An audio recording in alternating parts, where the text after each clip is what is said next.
What's up, everyone? It's Chicks in the Office with Rhea and Fran, giving you that Friday energy on a Wednesday. Hopefully everyone is having an amazing start to their week and is ready for the weekend. And we're already ready for the weekend? Oh my God, it's Wednesday. Sorry. Beep, beep. Rewind. You're not done yet. The week is not over. Days left. You giddy on up. It's only Tuesday. Yeah. While we're recording. Yeah. Wow. One of those weeks. Feels like, I guess it was because it was a long Monday. I don't know. I feel like we're Monday. like in the end of the week already, but we're not. Anyways, we just hit 150. What? Did it happen? Yeah. Right now? Hey! Oh, woo! Noah's bleaching his hair. People are going to think we planned that. We didn't. Yeah, well, we kind of did. But now we're going to bleach Noah's hair. Yeah! This is always my worst fear, though. Woo-hoo! Is like when you just get over the hump. And then you post about getting over the hump, and then people just don't post it yet. Yeah, don't post it. Don't post it until we have like a 50-person. Don't post it until we get to 151. Yeah, because then it goes back. Because then people just to spite you, they'll unsubscribe. Right. And then you're under. So don't nobody. What if we post bleached my hair and then it went back under? I would have to unbleach my hair. Yeah, just re-dye it. How do you feel about this? Are you excited? I'm excited. I told you I wanted to do it this week, but we're waiting till we're gonna do it next week. He's been in here for the last hour, like really debating. Like he said that he said that he just wants to make sure that the person knows what they're doing, because he wants there to be a transition into his sideburns and his beard. He doesn't want it to just be a straight line. And Sarah and I were like, oh, you want a little ombre for your beard? Give me the Adam Levine special. Yes. I'm so excited. He's been watching videos and looking at pictures of Adam Levine. We're going to have a totally new producer sitting in this studio. Oh, I think like maybe I'll get like some tattoos. Like I might just become a different person. Joe messaged me and he was like, jokes aside, Noah's gonna look sick with the I actually think you may look good. Well, people are like, that's the only reason you like agreed to this. And I'm right. The possibility of me looking good. I've never done anything. It could look sick. Yeah. That's why he agreed to do it. He's like, I could look really cool. You're going to have like a whole new influx of girls that are into that type of thing. You know what I mean? The way he just a subtle nod. It opens up a whole new, Yeah. That's not, I never think of girls like, because guys like, it's like blonde, like some guys just like only blondes. Maybe there are girls who just like only blondes. Yeah, there could be. There are girls who are like guys that just have bleached blonde hair. Yeah, that have dark hair. And I like that if anyone was to, it's like I have this built-in excuse of like, oh no, I had to do it. Like it's not like I'm trying to like be cool. Right. But even if you were trying to be cool, that's all right. Yeah. Who knows? You're trying something new. It's all right to try something new. I've never done anything with my hair. Because we hit 150. Now, what are we going to do for 200? I don't know. Noah made a joke. Oh, my, bless you. Ooh. Oh, that just came out of nowhere. This is the second time it's happened to me. Oh, my God. Like, took my breath away. Yeah. This is the second time it's happened to me. Normally you have more of a warning. This morning this happened to me. Out of the blue sneeze. I think I got the wind knocked out of me from that sneeze. Holy shit. Sorry. I'm so sorry to everybody listening in your eardrums. And like I said, I've been fighting off a fucking illness. God bless. So thank you. You better thank me for being here, fighting off this illness. Yeah, you've been battling. I'm happy. I'm really happy and excited for this new Noah. I know. Maybe I won't wear a hat as often once like it's bleached. I mean, we should set a ground rule for the first week you can't wear a hat. Right. On the podcast. He's going to look like Danny Phantom. In general, for the first week, you can't wear a hat. Like ever? Like outside of the podcast? Like, I mean, if we don't see you, it's fine. Yeah. But in this, when we're recording, I do think that like when I wear a hat, like you'll see some of it. That'll look kind of cool. Yeah, but, like, yeah. I don't know. Like the full bleach, I'm still kind of like trying to mentally. You won't know until my cousin did say, I hope Noah's not allergic to bleach, because you don't know until you do it. What? Like for hair dye, you really don't know if you have. What a happens if you're to allergic? No, we could do like a little test. We could like test it on your leg. It's or something. really. It's. Is there any other way, like any other product? Other no, than bleach? my sister gets like allergic to hair dye, and it's fine, but you might really get a little itchy. stuffed up or like That sometimes happens to me when I bleach my hair. Hey, you'll be fine. You'll be fine. It's gonna be great, kid. I'm excited. Yeah. I'm excited too. It's for going to be 200. exciting. Dye Sarah's hair black. I know, you're right. Just go opposite. We can't personally do anything to ourselves. We're getting married. Yeah, no, we cannot. We cannot play around with that. We dye our hair blue. Yeah. What else could we do? Yeah. I did have a thought the other day where I am not going to cut my hair, but I was on the way to get my hair done, and I was like, what if I cut it? And then I was like, no. I've spent too long. You can't cut it before you get married, even though I have a lot of time. A few trims, you know? Yeah. I have a lot of time before my big day, but I am not going to plan on making any drastic changes before then. I've been thinking about that. Like hair, what length I want my hair to be, you know? Because then I'm like, if I want it up, down. Right. But if it's short enough, it could probably stay down. But I don't know. I do have like so many options. Got plenty of time to pick. I have weddings coming up, so I'm kind of like... Oh my God! Be funny, like your hair is going to be blonde. I'm a groomsman. Well, the wedding's in October, early October. Oh, okay. But maybe I like it, and then I keep it. I was going to say, if you like it, sure. But if you don't like it, not be a groomsman with bleached blonde hair. You cannot show up as a groomsman with your hair bleached blonde. Really? Why? What if that was just like what I already had? Because I'm kind of take too much attention. Listen, all I know is when my sister was getting married, and unfortunately she couldn't have her big wedding because of COVID, so she ended up having something way smaller. But at the time, my brother dyed his hair blonde, and he has very dark hair, and my sister was losing her shit. She was like leading up to it, she was telling my brother what to do with his hair, and he was like, it's my hair. And I kind of saw both sides. I was like, it is his hair, he can do whatever he wants with it. But I do understand my sister's looking back on the family photos, you're gonna have bleached blonde hair. So pictures last a lifetime. They do. I'll be like, that was a great phase. In 20 years, I'll be like... That is true, too. Yeah. Anyways, I'm excited. I think it's going to be really fun. Definitely. What else is going on? Not much. Regular week. I'm seeing Mount Joy, Central Park. Very excited. Love them. Great band if you are unfamiliar. Great guys. Great band. I know I said it, but I was trying to think of the right word because it's pianist, but she's the keyboard keys. She plays the keys. The keyboardist. She's unreal. Yeah. Well, so the whole band's really cool. They're playing in Central Park, which is awesome. Fun. Wednesday and Thursday. So I'm going Wednesday night. Fun. Yes. That's exciting. Siblings. I've never been to a Central Park show. Everybody's going. You never been to a show at Central Park? I'm always whenever I'm running, I can hear it. It's really cool. Very cool venue. There's some cool place to play. People coming up that I would see, but yeah. My sister. Speaking of, my sister screwed me. Oh, invited your brother instead of you? No, my graduation gift to her was to go to this festival in Martha's Vineyard. Yep. Paid for tickets. Fran's going. Yeah. She is going. They were like, oh, we'll meet your sister or whatever. Mm-hmm. Then yesterday she's like, I can't go anymore. So now I'm screwed. I just have an extra ticket. So bring a friend. Well, I was gonna say you're gonna have a lot of suitors now wanting that ticket. Let me know. Is it just? It's just the Saturday. Yeah. So I was gonna go. I don't even know what my plan. Because how late do you think it goes? Could I get a ferry? Afterwards. Oh, okay. I mean, you could definitely get a ferry to Woods Hole. I don't know. Where would you normally go? Hyannis? I mean, it doesn't matter. Yeah, Hyannis, but either way. There might be. There's noise rules. Everything ends pretty early, so.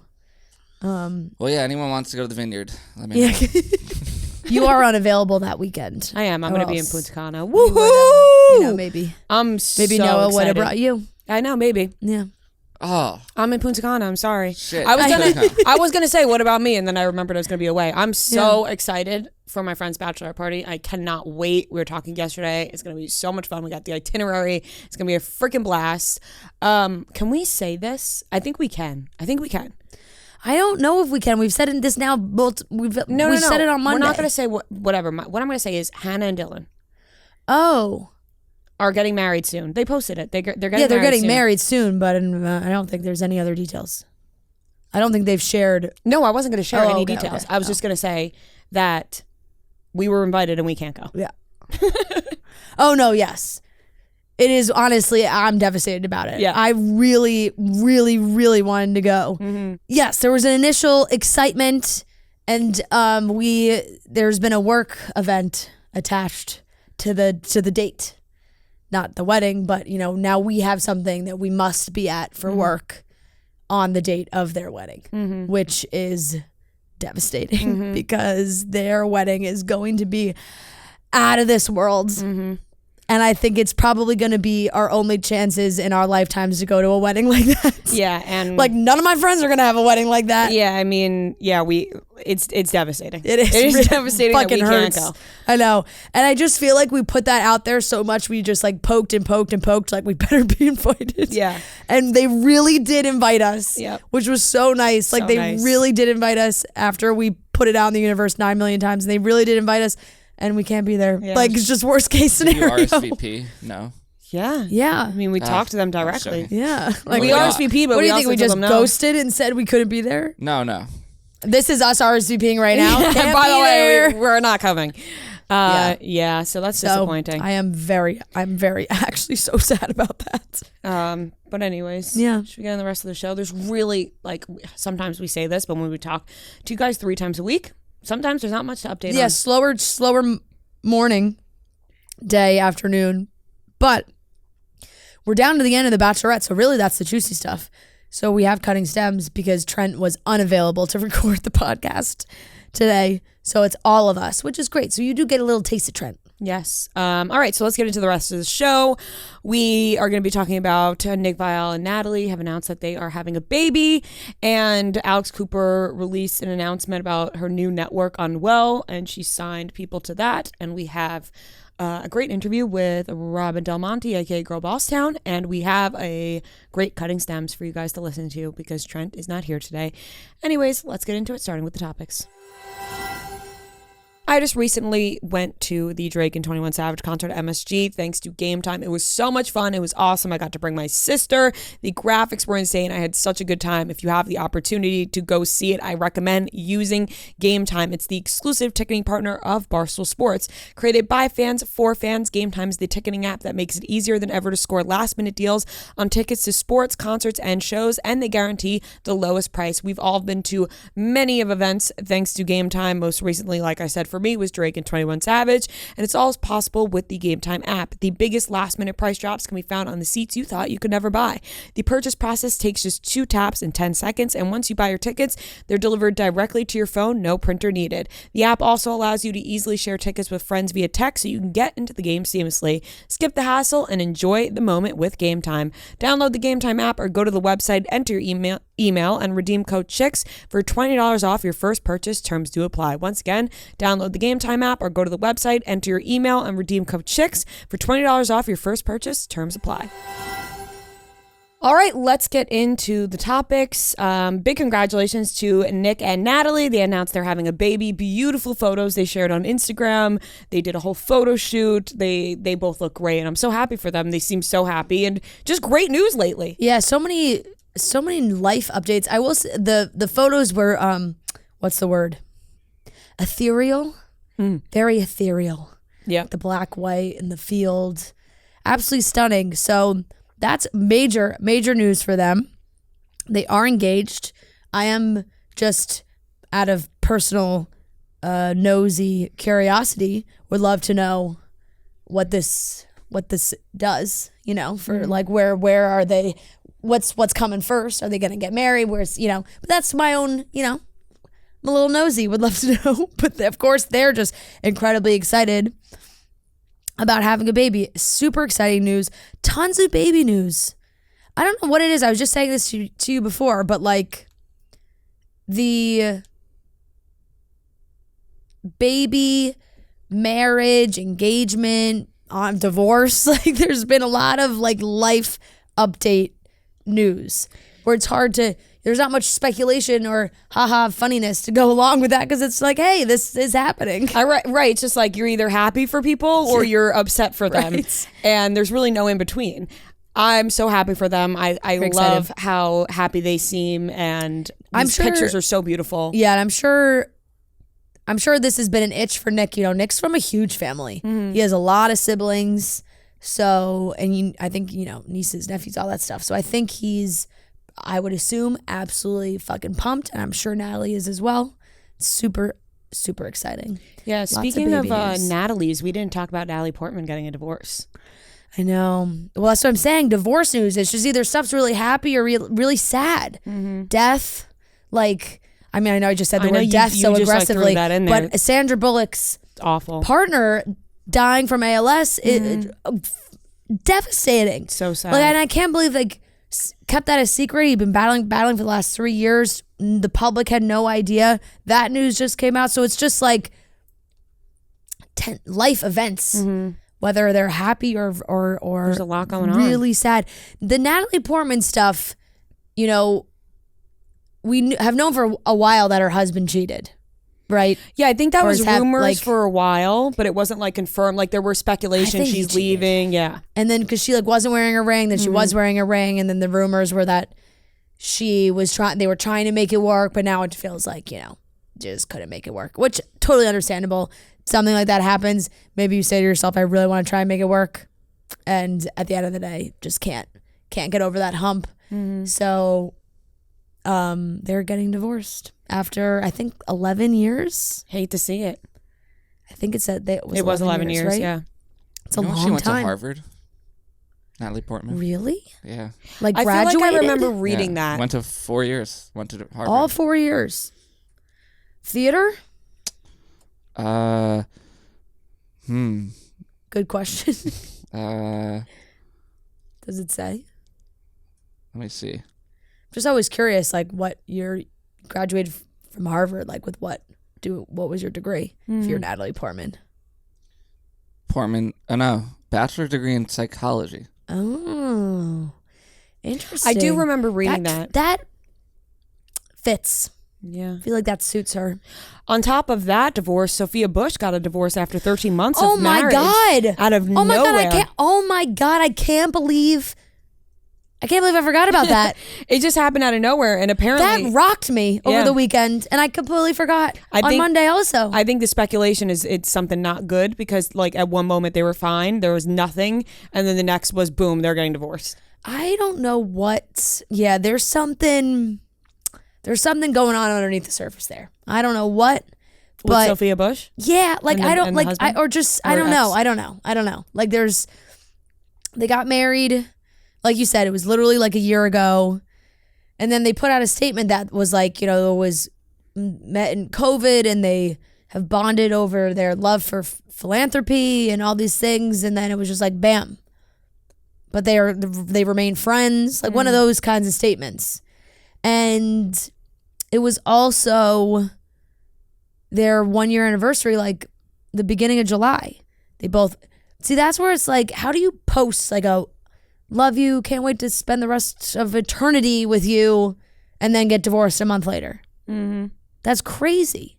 Yeah, it's something must have happened. That's why I think like I know there's speculation something not good happened, which would make me sad, because if that was like I just feel like she's had a lot of ups and downs in her love life, you know, and I thought like this seemed like such a good match for her. Yeah, and she always spoke so highly of him, even like on the podcast and like all the other things she did. So that's very sad. That was a total Friday afternoon at like 4 p.m.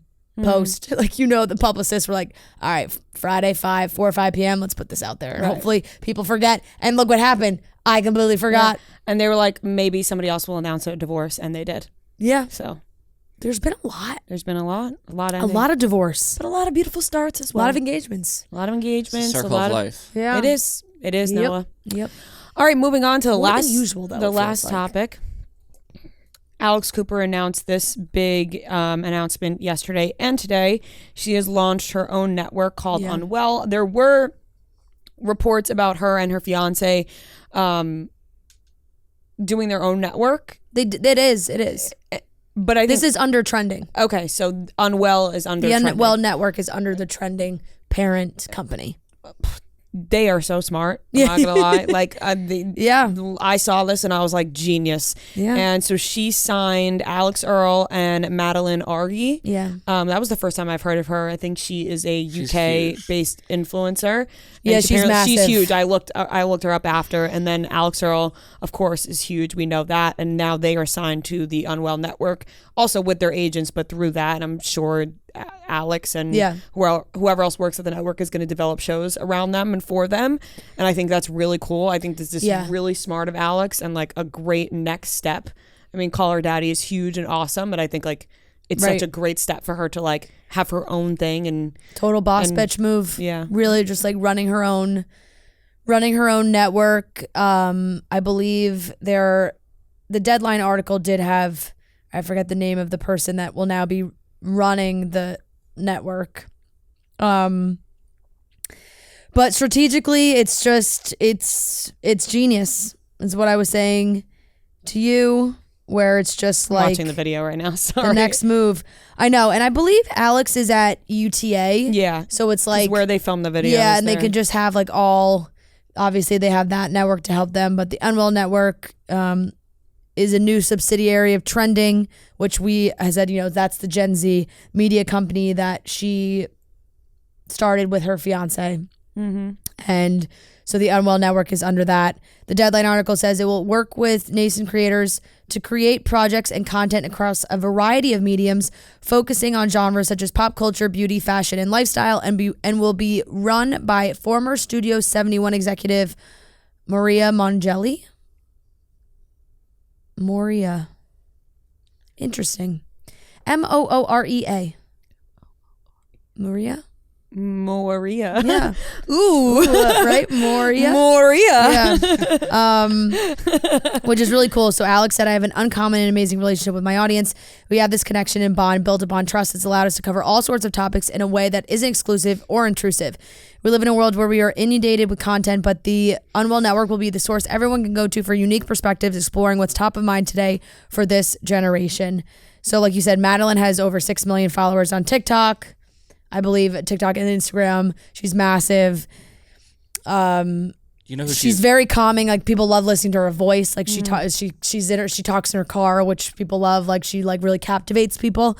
And Alex Earl obviously has taken the world by storm as well. So you know who Madeline's dating? I was telling Fran. No. You would probably know her. You know the freestyle Drake just did with the British rapper Central C? Yeah.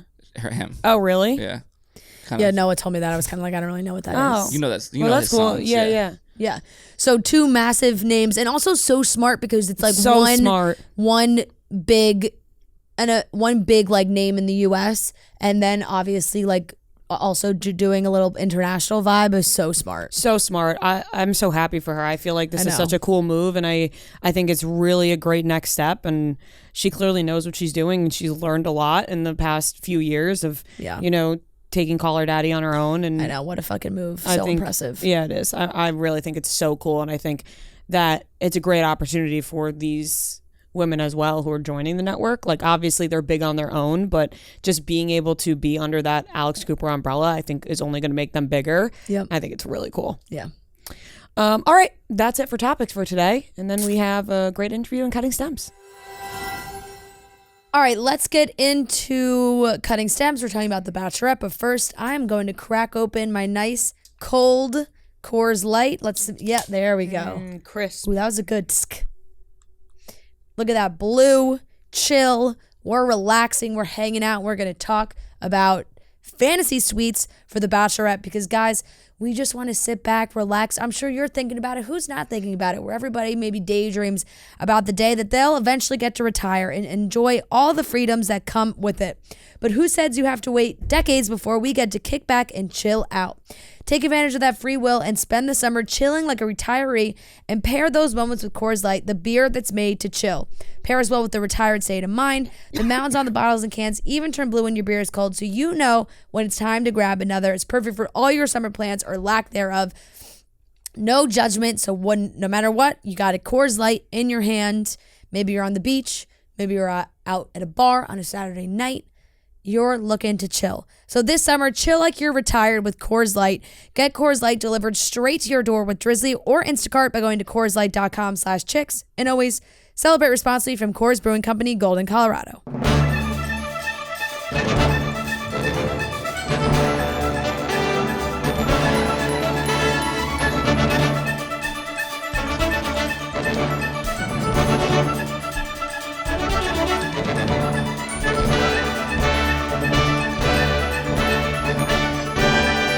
Everybody, welcome back to Cutting Stems, our after show for The Bachelorette. With the whole gang, everybody's here. Trent is here. We're in studio. And Trent does officially owe us $15 to the jar. Yeah, pop the top. Pay up, broke ass. I don't have any cash on me because it's 2023. We got Venmo. I do have Venmo. No, we need the cash. All right, next. There's something about putting the cash in the jar. As a man, you should be walking around with cash. You think so? Yeah. Is that right? Yeah, I never need it. I think all guys should walk around with cash. Call me sexist. I think all guys should walk around with cash. I always walk around with cash. Personally, I like to walk around with a little bit of cash. That's so true. Yeah. You know what? Forgive me. Let me take myself back. Yeah, everybody should walk around with a little bit of cash. I could spy you that 15. I am. I feel like I'm missing something if I don't have my emergency 20 in my bag. It's always an emergency 20 or emergency 40. Yeah. Mm-hmm. You take a woman out on a date, you don't have cash in your wallet? I might have cash then, yeah. Okay, good. But I don't, like, on a regular day, I don't have cash on me. And I don't ever find myself. What if you're in a bind? But I don't. Your credit card stops working. Well, then you would lose your cash too, but your credit card stops working. Then let your the Apple Lord Pay stops. Let the Lord take me. I don't know. Just take me on. I'll step in front of a bus. You pass a sweet man on the street begging you for money. Yep. What? Then I'm selling my body on the street for a couple dollars. Yep. No, I rarely find myself in a bind. I will say when I don't have cash, I don't ever find myself being like, it'll happen boy, I today. wish I had some cash. Okay, well, when we're in the studio live for the finale in 2 weeks, which you will, I'll be here. Be at. Yeah. Okay. Wait, just making sure. As well. Yes. August 21st. I will be here. We have a Barstool Classic on Long Island. Okay. But then I'm coming in from the Classic. Perfect. I'll be here. Next week's the Men's Tell All, which we'll talk about, but nobody really cares that Everybody much click about. your feet together out of happiness. You know what's crazy? You know what's crazy is they gave us such a short season, and normally the other seasons they combine like 1 hour of an episode and 1 hour of Men Tell All. Like they've been doing it all in one night. Yeah. And now I think next week is just really only Men Tell All before the finale. It's like a true Men Tell All. So they're trying to stretch it out a little bit. Well, they're going to stretch it out because we're going to be seeing. They're bringing out Gary. We saw that preview for the Men Tell All, and Sean's really piping up about this being Charity's journey. Oh, yeah. I can't wait to roll my eyes at everything he says. Do we know if he went to Paradise? For sure, right? He had to have. I think so. Yeah. Should I DM him? I'm not 100% positive, but I'm pretty positive. I mean, yeah, if he's putting on a show at the Men Tell All, I can only assume. And I will say, I haven't agreed with one thing Braden's done, but I think he said something in the trailer, he said something along the lines of like, you were ready to marry, or like you were ready to get engaged to whoever was the Bachelorette. I was like, totally, 100%. Oh, yeah, true. No matter who was the Bachelorette, Sean was going to come on and be like, I'm ready to marry you. Yeah, this is the person. For sure. Definitely selling that narrative. But it was Fantasy Suites, big episode. We're all pretty locked in. I will say, I know it's tough because, and it feels this way, I think with the general public, you guys can correct me if you think differently, but the initial 9 to 11 change, I think stopped a lot of people from watching it live. Like I actually have talked to a lot of people that are like, I really like Charity season. I'm like a couple episodes behind, or like I've just been watching on Hulu or whatever, because they were like, it was on too late, so people weren't watching live. I mean, they're back to 8 o'clock now, but majority of the season was 9 to 11. But people are, I think, invested in Charity season. This girl being the number one. Yeah. I couldn't believe it. She's texting us. None of us have even watched the episode yet. She's like, she's ahead of the game. I was so disappointed. I was ready to talk so much shit, and I was texting in the group chat yesterday. I'll save it, but I was like ready, and nobody had watched yet. No, I couldn't. I was in. But you're locked in. I am locked in. I have a lot to say about this episode. I thought it was a really great episode, and not what I was expecting at all to happen. Yeah, me neither. I mean, we started off with Xavier's fantasy suite date, and oh my God, dude, what is he like the biggest red flag ever? Holy shit! Terrible. He's like, well, what if I'm with my boys on vacation? No, like he's like, all right, listen, I'll be faithful to you. But when me and my boys go on vacation, it's a different animal. I swear to God, I couldn't stop laughing yesterday because I was cleaning and I was watching it on my laptop, and Marty was in the living room and I was in our room like cleaning, and I was just like cracking up, and I just walked out and I was like, I can't believe what I just watched on this show, and he doesn't watch anything. And I was like, this guy just said like he cheated in his past relationship, and Charity was like looking for him to be like, no, I will never do it again. I will never do that to you. And he was like, but if I go on vacation with my boys, it's insane. I could not stop laughing. I was like, this guy, and I said this to you earlier. It's like, any other person would be like, no, I'm never going to do that again. You know, it wasn't the right relationship. I've learned, you know, it's just not who I am, blah, blah, blah. Made a mistake. It was a train wreck. He could not say that he would not do it again. And honestly, I was like, this is horrible. And he seems like a shitty person. Yeah. But like, he's kind of being honest right now. He like, was. He's like, he's showing who he is. And he's like, yeah, I might do it again. I will say he waited a little too long until he told her that. Right. Like we're at Fantasy Suites now. Yeah. Fantasy Agreed. Suites. Probably should have said this like a month And ago. Charity gave him every opening in that dinner to like say the right thing. Like she was waiting for, she just needed one tidbit for her to hold on to be like, okay, maybe this could work. And he just didn't. Dude, like there was one part where she asked him like if he thinks he could like do it again or something, and he was like, I don't want to do it again. He's like, but if my hands are tied, I'm on a boys trip. It was like, no. What you say in that situation is, I promise I will never do this again. He couldn't do like it. Like Maria's saying, like kind of respect the honesty. He's like, let's be real.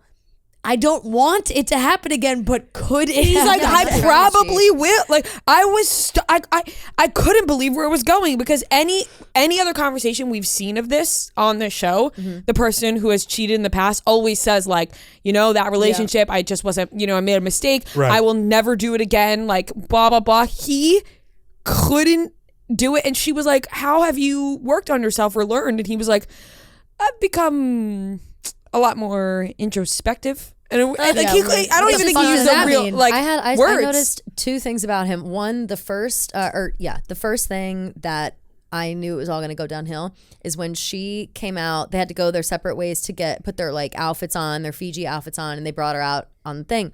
And he was like, damn, that's low key my queen right there. And I went, low key.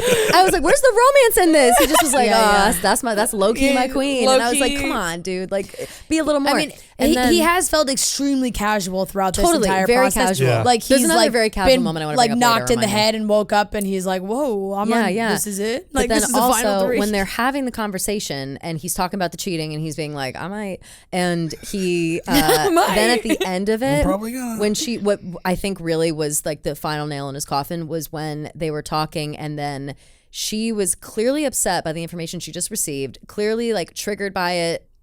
Another thing about that is that she was in an in a like what's the word? Cheating relationship for 6 years. Yeah, I was like, damn, 6 years. You didn't on and off for 6 years. That's crazy. A lot of infidelity, for real. Get rid of him. But whatever. You know, who am I to throw stones? But I think that after that, he started talking about how she wasn't giving him enough. And it was almost like, oh, you know, I'm gonna need more than that. I was like, dude, you just said that you cheated before and you might do it again, but that was the audacity to ask for more from her. Because you know what he was really saying? He was like, I gotta see like. Are you? I gotta see if we're like gonna have sex. Yeah, yes. he's like, fucking. Like I really crazy. think that's what. Because he was like, I can't make a decision right now. He's like, you know, I think I really have to.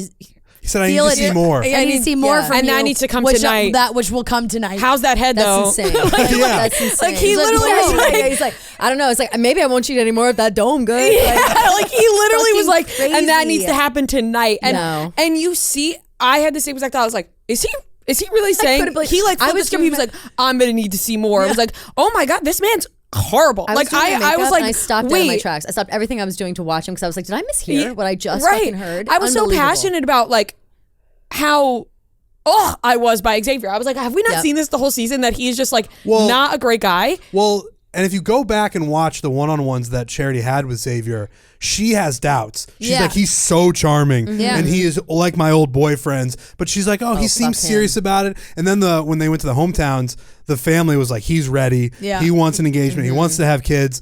And so she had her doubts early on, and then it just came full circle at that dinner where it was chaos. Charity had that moment where I think she was so good in that moment too. Everybody has that, or like every girl has had that moment before, where you like your hands cramp up and you're like, no, like this isn't gonna work. Whatever you're saying, like it hit her. She was like, oh no, like we're cutting this off right now because whatever you are saying is crazy. Like I was proud of her for recognizing that. At first she was like, when he was like, I'm gonna need more, and she's like, okay. She was giving him like, every chance to say the right things. Like they were talking in circles, and then she finally had to be like, okay, no. Yep. It was one of the more insane conversations I've seen on the show. It really like at I one was point, really blown away by this one. At one point, she asked him, "Are you ready? Are you going to be faithful?" And he said, "In my heart, I 100% think so." And I was like, "All right, he's going to turn this around." Yeah. And then he goes, "But in my head, I don't know if I can give you that." And I was like, "This is crazy." Oh, yeah, he's like, "I'm a logical guy. You know, I'm a really logical guy." Right? That was him. Yes. Yeah. Basically, he was saying, like, if I see titties in the wilderness, it's over. Right. Like, if a I girl can't stands control up myself. on me at the club, It my really boys, is actually no nothing promises. more disgusting It's of a crazy. guy who can't control themselves and their sexual needs. No, it's gross. Like, it's gross to me. I feel the figure same. it out. Are you a child? Are you a horny teenager? Yeah, Get like over it. figure Grow it up. out. I will say it gave us the best episode in like 3 years. No, truly, it was excellent. Everything else, Sorry, like Daddy. I feel like the show for the last couple of years, everything that I thought was going to happen would happen. I was just like, all right, they're going to go on this date. Oh, you know, he's a nice guy, so he's going to get the rose. Or like, oh, we have our doubts about this guy. She'll probably send him home, whatever. Tonight was completely unexpected, which is something I feel like we don't get all the time anymore. Agreed. So I they love. drag everybody out. Yeah. Well, you know what? I bet, and we'll talk about this later. I bet it was easy, quick for them to get rid of him when we've got Aaron, who literally took the same flight over in a disguise in the back of the plane. Yeah, no, Right. absolutely. Like, Yeah. 100%. Yeah. So It was wild. absolutely, and like Good riddance. I was glad that she sent him home in that moment, also, because he just you can't accept what he was saying, and it really was crazy that even just explaining what the cheating was, that it was like, hey, you know, it was multiple times Over 5 days. over 5 days, and then it was like, you know, when I'm on vacay with my boys, like it's like, But oh, what a weird so fucking, you like, went what on a a weirdly It was so specific thing. specific. so I like was you went cheating for on a 5 boys days only. so you Like, went this on a is boys lies. trip Like, it's and just met lies. a girl, clearly, Yep. or multiple girls, and hooked up with all of them or one of them over the span of your vacation. I'm dying over the vacation. It's like, I don't Vegas? know, right? It's like, Yeah, where you don't was know this? if Who are you these don't know if women? you Like- won't do that again. It was so Did you specific. pay them? There is nothing worse than like a guy who's like, yeah, I'm going to trip with my boys. Who knows what will happen? Who's to Fucking say? gross. Like, It's gross. Just be. I You hate don't have that to be though. a That was not weirdo. good. Like I've been on a million bachelorette parties. Obviously, never once has there been ooh, is she gonna fuck somebody at the pot? Like never. Like there'll always be jokes Yeah. like, ooh, hot guys, ooh, watch out. Never once has it been an actual serious consideration that they were gonna fuck somebody. I feel like with bachelor parties, and I just assumed this boys trip was like the same vibe as a bachelor party. Always, it's the bachelor. They try to get the bachelor to cheat, and it makes no sense to me. Why are some guys such fucking weirdos? It's gross. Not you, Trent. You're a good one. Men, yeah, I- trying. Well, we Men. don't know about your extracurriculars. You would never force somebody to cheat on your fiance. I would not. I'm just going to plead the fifth Yeah, I on was all gonna say, of have it. you ever gone on a bachelor party where you wanted the bachelor? Whoa. Have you ever forced one of your Were you friends to cheat on their wives? bachelor to fuck? I'll just say I've been on bachelor parties. Then we can move on if you want to do that. Okay, the other Disgusting. the other Gross. two dates, the other two dates honestly went swimmingly. There hasn't been one complaint about Dot, and that's been their whole thing, is like the whole fairy tale situation. I love them together. them I so love much. them. They're such a fairy tale to Especially me. now. And I love them. Joey, I think Joey redeemed himself post hometowns and like also was like explained himself very well in a way that Charity could understand, and they got back on track.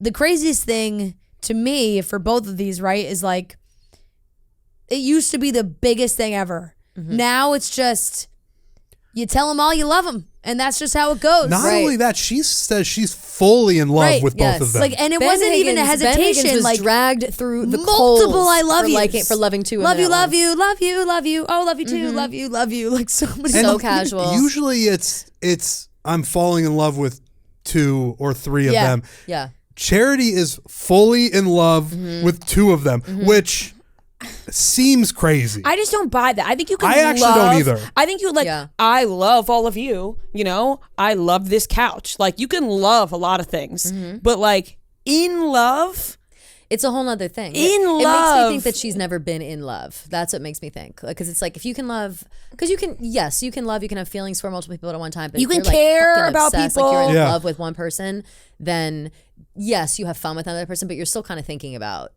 the person that you're like in love with. But how about Joey?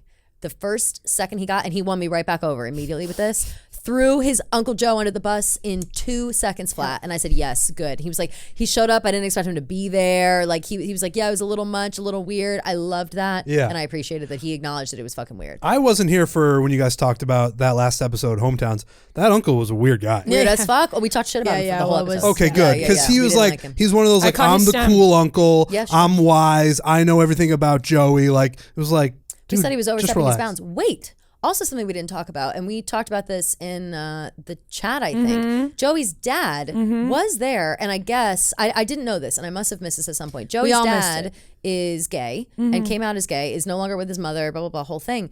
So, but they didn't, maybe they mentioned, I don't even know when they mentioned that. I think Joey told Charity on their first one-on-one date, which was an episode that we missed. Oh, got it. Okay. Like, I think that was the 4th of July episode. Yeah. Oh, shit. Now that you say that, I actually do remember that moment. Yeah. Yes. And I think Trent was literally the only one that watched the episode. I do remember I mean, that. I definitely didn't watch that.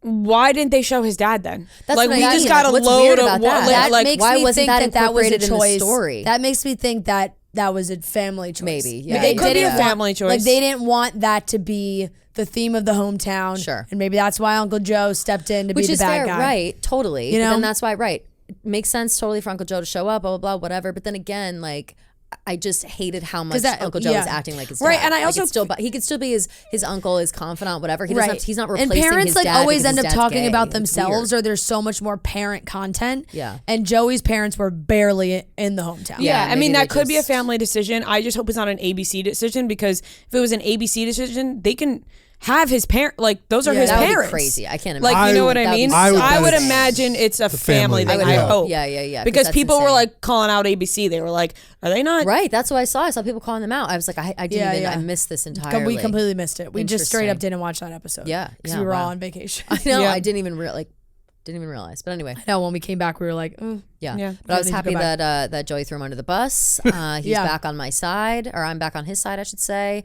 I thought that their date, their conversations, everything was cutesy. But I won't lie. I think Dotton's running away with this, especially after this. Me too. Yeah, she likes Joey a lot, but I think that she is like flirty and cutesy and almost like childlike with him. Like, she's like, I think she's going to be afraid about the whole. They really have not had one problem.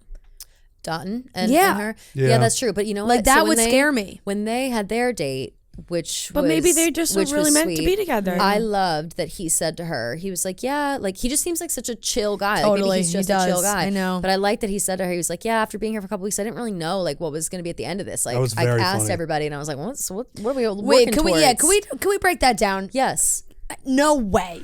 No way. How is that possible? How do you sign up to go on The Bachelorette and you don't know that it ends? Anybody else? You don't Google the show you're about to go on. Honestly, though, I'm sure you Google it, but I also it's marketed as a dating show. It's not literally they don't say like Bachelorette. You get engaged. You know what I mean? There's engagement rings on everything. Yeah, you know. True. When but you I trust go like that. this, and you're like, I'm choosing not to look at this. Yeah, that's how I felt about the situation with Dotton, because I'm like, I love them so much together. Oh my god, like literally, I got butterflies watching them together. No, but I agree. But I would love the one to thing just that's sticking out to me is like, I would love to believe that. No fucking way he was on the show, and then only 3 weeks ago or 4 weeks ago. So how does this end? There's no way you sign up for a show not knowing what the ending could possibly be. And if you are, what's wrong with you? Why are you signing up for a show where you don't know the ending? In my head, I have him as like, I can't imagine he submitted himself. I'm sure like his friends or siblings, whatever. But you don't ask questions. True, but I guess like, I don't know. If you're told like, oh, you're going to go on this dating show, it's a really popular show, The Bachelorette. It's been going on for years, and it's a dating show. I think if I knew nothing about it, I'd be like, all right, I'm going to find like a boyfriend. Like, we will get together at the end, and then maybe in the future, like whatever. I guess. I don't know. And maybe I am being. But the casting directors, Google exists. The casting directors ask you questions like, "Are you ready to find marriage?" Are you like offline? You know what I mean? I Do you will feel that way agree. about him? Yeah, 100%. But I'll also say I have blinders on when it comes to Dotton. I like him, and I want to believe everything I'm going he like says. this. I'm like, right. I'm just like everything he says. I'm with. But I did agree. like that That's moment. just crazy to I me. liked though that he spun that moment. He like told her that whether this was all one big elaborate like line. If that was the case, then he got me. But he said like, yeah, I found this information out, and at first when I heard it, I was like, oh my god, and then I was like, oh, you know what, that'll be okay, like that'd be fine, like Charity's cool, whatever. And this was like earlier on, so I think that it was good of him to be like, yes, I was initially like, oh shit, but then realized it was you, and now I'm not worried about it. Which again, he might have just sold me that love story, but I was sold. It. I bought it. I mean, they do feel smitten with each other. I also love that Charity said that she prayed with his mom on the That was really nice. I was like, that really is beautiful. sweet. I just feel like they Charity and his family, I felt like had such a great connection. Yeah. Mm-hmm. That it just, but like I mean, could it all be too good to be true, you know? But I am rooting for him. Yeah, me too. I'm rooting for them as a couple. I really love them together. I was like smiling. Yeah. Oh yeah. At the two of them. I did like really I like Joey too though, and his Joey just seems like send him to paradise. He'll be, you know. I know he seems a little something about him, and I've always kind of felt that way. Like I liked him. I've always liked him. He's a cutie pie. I always thought but he meant well, and I always think he's being sincere. For sure. So do I. And he's a cutie pie. I think that he wants love. He wants whatever. I think he is trying to like make this work with Charity. I don't know if it's necessary. Yeah, he gives necessarily me like his forever. You know. He gives me Tyler vibes, like Rachel's Tyler. No. Norris. Yeah.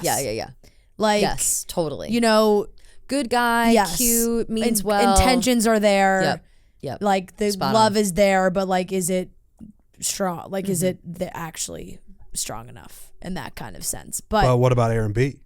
Yeah, so Aaron, go home. Aaron you think comes so? in. That's how you feel about it? Yeah, that's how I feel about it. Yeah. Well, I just like, I was all gung ho about. I think it was more like the Aaron's interaction, family last right? week, of course, but now it's just like you missed it, the boat. I know. She sent the you whole thing was home. just awkward. She's more on to too, Dotton now. He's Stop. He's got a little awkward in him. Yeah, he's kind of the way he's a little robotic. Yeah. So I think that brings it on, but I think she's gonna bring him back. I think she is too. Definitely. But it's like if she like, I don't know, maybe she was just so surprised. But it was kind of awkward to watch. If she immediately was like so excited, I would have been like, okay, maybe this guy's like still in the mix. Right. But when there's any hesitation, to me, it's like, oh, it's just happening for the drama, and she has no intention of picking him. Like, I just would assume if she does keep him, that the odds of him being the one are just so slim compared to the other two. Right. Like, what is she going to do? Are they going to give her a fantasy sweet date with him? Or are they just going to pick up right at the end? Because then he's toast. I would have thought that, I would have thought the same, where she was like feeling weird and whatever, blah, blah, blah. I do feel like she said multiple times how happy she was to see him, how she had been thinking about it nonstop. Yeah. She said that. She's like, I've been thinking about it every day and whatever. And that to me, like, yes, she's surprised in the moment, and she's like, if you're surprised in the moment, she's so indecisive. I think that I would act that way too, because it's like hard to, when you're overwhelmed, it's like a little hard to show all the emotion. So it's just like, no, I'm like psyched you're here. Like, I don't know what to say. Like,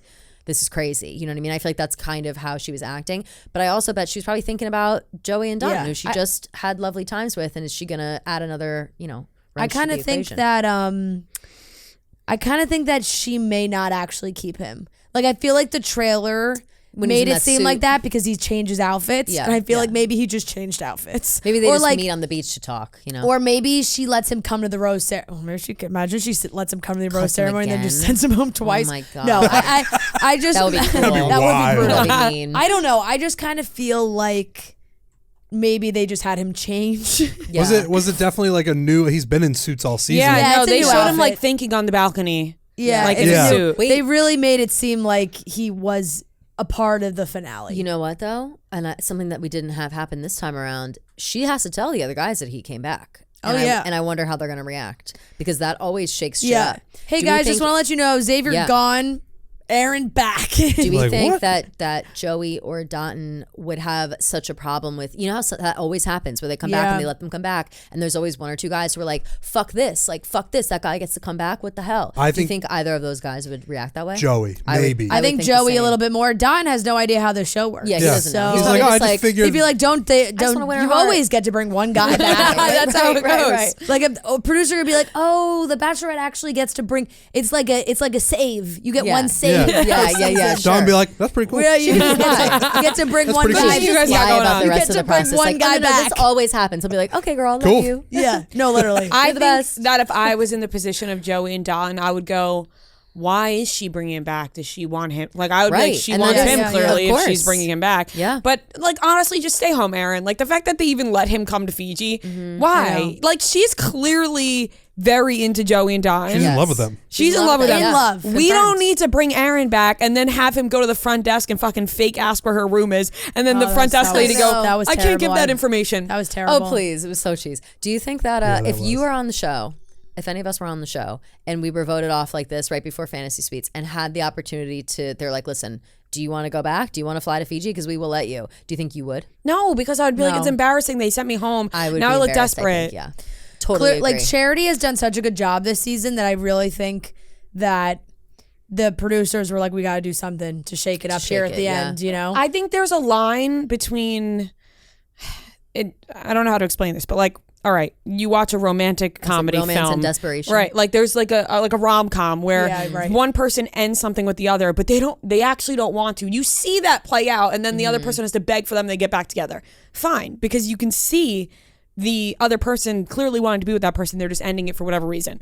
And then there's real life where like when somebody ends something with you, they probably just want to break up with you, and then when the other person's begging like to be with you, there's a line between, like you said, romantic and desperation, because most of the time, sometimes people will get back because they feel bad because you're like begging them. Guilt. Or just like no, then they're like, no, I don't want to be with you. I broke up with you for a reason. But I guess if you gave Charity a redo at the last rose ceremony, knowing what she knows now, she would have kept Aaron and sent Xavier home. Right, but the thing is, she didn't know, so you can't redo it.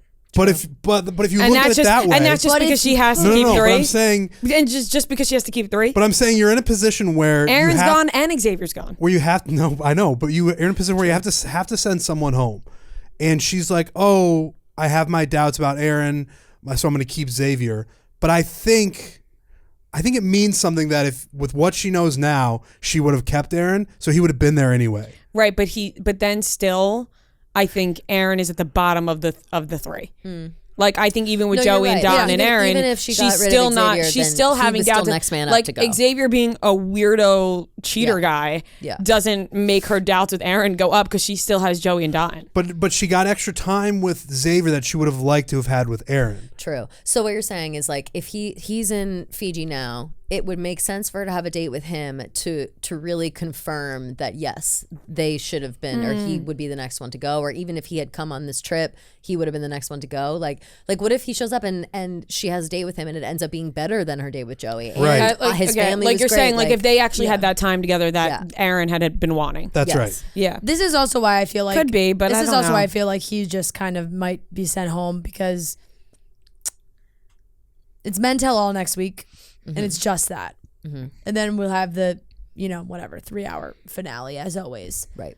To me, if she gave him another chance and they like had another date or like, if she gives him another chance and they don't have another date, it just feels pointless because it's like, okay, now she's going to go into her final dates with all of them, but one is so clearly behind. I don't know. We'll see. But for that 2 hours, I feel like it's always so much more on the proposal that it's going to be like, oh, a little half-hour blip. I bet they wrap up the Aaron stuff during the Men Tell All next week. Like, they can't. Why? No, they're not. Because there's no episode. It's not. There's not a bit of There's episode. not a bit of new charity stuff. It's just Men Tell All. Yeah. Because sometimes they like. That's what I said. They mixed it in. But I don't think they're doing that. it. No. I don't think so. Because I still feel Jesse like they Palmer said next week the men are tell all. Yeah. And it looks like Xavier says something crazy. And then he said in 2 weeks, right? All those the finale. previews for 2 weeks from now is when he's wearing the suit. Gotcha. Blah, blah, okay. blah. All I know is it looks like next week Xavier says something nuts at the Men Tell know, All, and I'm dying. When he storms off the stage, dying. Imagine he's like, listen, I couldn't even control myself. I hooked up with a producer during your season. Right. Yeah, listen, I gotta go. He could say anything. As obviously it's a shitty I situation. think Charity's just going to grill him and he's going to not know what to do and get up. Yeah. It's a shitty situation for Charity, obviously, because she brought him so far Yeah. to the final three, and then he was like, he acted crazy at that dinner. Undercover scumbag. But it's incredible television. I will say also super underrated scumbag move to know that Charity's like biggest thing is cheating because she's been very open about that, and to save that little tidbit I know till right before the fantasy suite. I bet his ex was watching like damn straight. By the way, I got it. Like right, he probably didn't want to have to say it, and then he got so far he was like, shit, I'm gonna have to say she's gonna find this out eventually, or else it's gonna be on Us Weekly. And exactly. right, because the ex will come forward. The ex will always come forward. I almost wish it played out like that. I would love the ex to come forward, but then I wouldn't want Charity to get hurt like that. I mean, it's like the Jed situation like that. Somebody's talking in the background. I mean, I can't believe Jed just had like a full girlfriend. Like that really flies under the radar. That we never talk about it anymore. Had a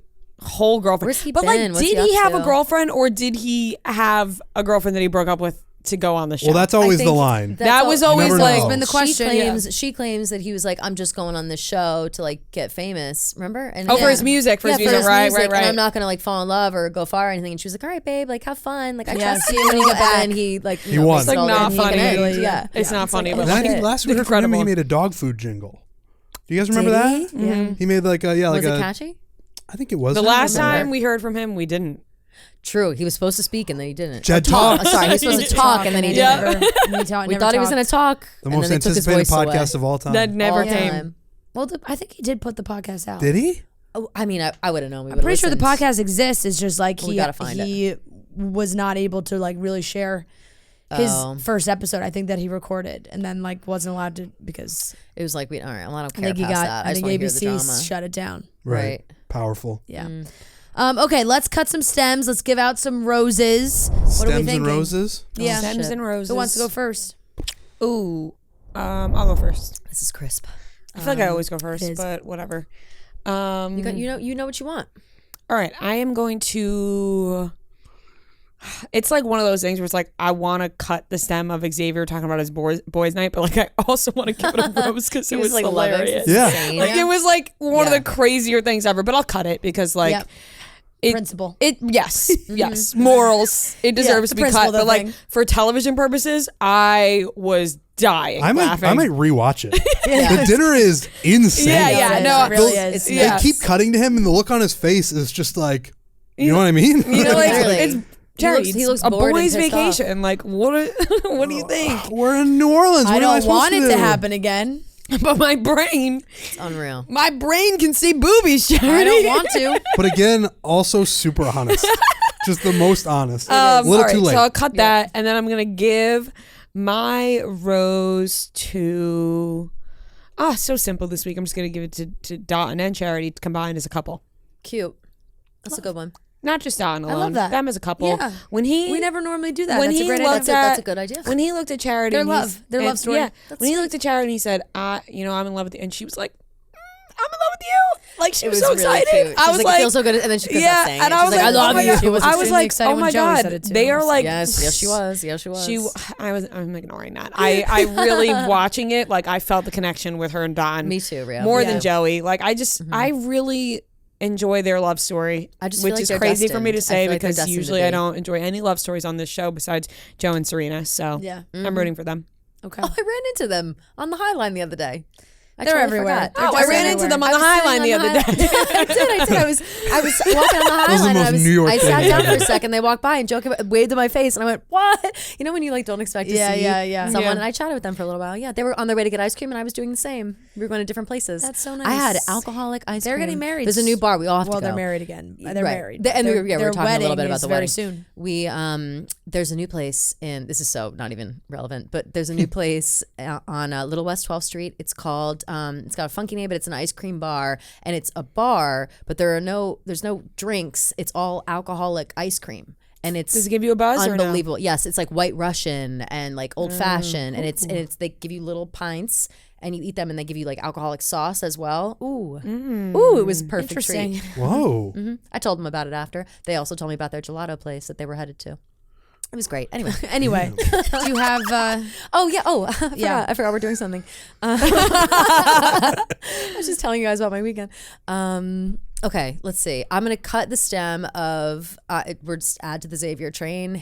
That's low key my queen right there. Yeah. That was not exciting enough. She walked out on a throne carried by like 20 people. Yeah. It was an unbelievable scene, and it barely moved the needle for him. Yeah. Like he just didn't low key my queen. Like if I saw any of you guys or like even a guy I'm dating, like anybody coming out, I'd be freaking out. I'd be like, oh my god, this is crazy. Can you put me up there? Like, well, you're like the biggest hype person of all time. Even in I love group to get chat, excited. so like I love to get you're excited. like you can't even tell if you genuinely think something's funny because you will throw a capital letter LMAO at anything. I love an LMAO. It's really same like a lowercase one. It's hard to decipher when you really think you got something or not when it comes to I love it, but at the same time I'm like LMAO for me is like haha, like LMAO, like that's how I'm saying it. If I type all caps ha ha ha's, I'm crying laughing. Like that's real. That's like I'm fucking is like I'm or like oh my god, I'm laughing. really dying right now. Yeah, that's same. That's me. Yeah. Capital ha-has. LMAO is always like it's a ha-ha-ha. Yes. Like got me like a little bit. Tickle my funny bone. Mm-hmm. Yeah. You are giving your rose to... I'm giving my rose to... Sorry, I don't know what's wrong with me. I'll shut up. I had one sip of Coors Light. We have an interview to do right now. That's why I'm sorry. Sorry. Shoot, pressure. Fuck. You know what? Because we're going to give Dotun a lot of love today, I will give my rose to Joey for throwing Uncle Joe under the bus. Yeah. I appreciate that. Trent? I'm gonna cut the stem of crazy question. Uncle Joe and Joey come to you, threesome. You doing it? No. Uncle Joe can take a fucking hike. Joey though. Joey can stick around. Uncle Joe, get out of here. I'm gonna cut the stem of the double love thing. It's I know it's a Xavier heavy stem cut episode, but the double love thing, it's just not gonna end well. Yeah. Never does, never will. So I'm gonna cut that, and then my rose. Man, when you get down to it, there's just not a ton. There's not a ton of content to give it out to. Quick, Trent, we gotta go. I was gonna say something about the knitting, but that just didn't end well because it was right. Was that this episode? Last week. That was last episode. Last week. Welcome to the fucking show. I'm sorry. Did you watch 2 at once? I did. Yeah, I knew. Watch them right back to back. Oh my god. But we all love the knitting as well. You know, we liked it. So I actually gave a rose to the knitting last week. You were gonna cut the knitting. We I was gonna give a rose to it. Oh my god. Sue me. I'm the one that's behind now. Yeah. So I don't know what I'm going to give my rose to. I really don't. You can think about it. I'll come back to you if you come up with something. Yeah. I will be cutting the stem of... Please do it. I don't know what you're talking about, but I will be cutting the stem of Aaron... poor Aaron having to go fake ask for Charity's room number at the front desk. That was a producer skit that did not, like, the producers did not have to make him do that. No. Like, that was, I honestly was so confused by that whole thing because then it was also like, who was Charity sitting out there with at the pool? Like there's 2 people with their faces blurred. Who were they? I thought she was like with Dotun or something. Like she just had like her pals there. Like who were they producers that they didn't want to see their faces? They were also in bathing suits. I don't know. Like it was just like who were those people that? And it's also like was Charity just fucking sitting by the pool? What was going on? I needed so much more information about it. Clearly, it was downtime. Hated that whole entrance. Really, just I'd be pissed if someone ruined my downtime. I just really hated that whole entrance. I thought I was off the clock. And I'm gonna give my pretend to like these people. Yeah. I'm gonna give my rose. It's tough. It is tough. Yeah, it is tough because it's really it's just been choose wisely. Tough. I'm gonna give my rose to just not even one of the guys, but just to Charity because she's done a really great job. I think she's been a great Bachelorette. Truly, she has. She really has. No, she actually really has. Like because she has. She handled that Xavier stuff well. She is, and she's being very open, clearly, like she's in love and she's sharing that. And I'm loving this I'm just afraid of her being a little too indecisive because in the preview, it looked like her mom was yelling at her. Her mom's like, deep down. Like, I feel like I don't know. I feel like her mom also thought they were like off camera. Like it's like a secret hidden camera. They're outside. And her mom's like, make a fucking decision. Mom, stop yelling at me. She's like, basically, it's like, how do you not know? Like crazy. Anything, Trent? I'm going to give my rose to Kelly's official Taylor Swift merch that she's wearing. Oh, nice. Really beautiful. Yeah. Nice. Yep. Speak now, Taylor's version. Yep. I love it. In case you thought it was some dingy merch, thought it was bootleg off Etsy. So I just wanted to be clear that it's official merch. Guys, knockoff. It's official. I don't know about you, but I buy a lot of merch off Etsy. So do I. Keep your eyes peeled for my Speak Now tote coming soon. Trent, I just have, you've been gone for a while, and I would like to just end with one. Do you have one final thought on your appearance this season? Oh my God. Well, I thought it went great. I was very happy with how it came out. You were happy with the results? Yeah, and I mean, I don't know how much time you guys have, but not a lot. Not a lot, but honestly, the people need to know. It's been a while. It's like. Well, I did run into Hot Sean when I was in New Orleans. Oh, yeah. When I flew in, I was in Augusta for the Masters, and I got hit up by the Bachelor people, and they were like, hey, can you come to New Orleans to do a luggage pull? And I was like, absolutely, because I was flying home the next day anyway. Here. And when I got to New Orleans, I was getting there at the very same time as the whole production. Like, they were just getting there. And I followed Charity basically to the front desk to check in. And there was a problem with my room, so I was standing off to the side, and Sean came up to me. It was like, oh my gosh, Trent, how you doing? And I was like, I'm great. And he was like, what are you doing here? Yeah. And I was like, I'm here for a bachelor party. And I'm here for a boys trip. You know, one of my boys. And it's also one of those things too, because he introduced me to somebody who he was with, like another contestant, but I don't remember who it was. Because at the time I have no idea who these people are.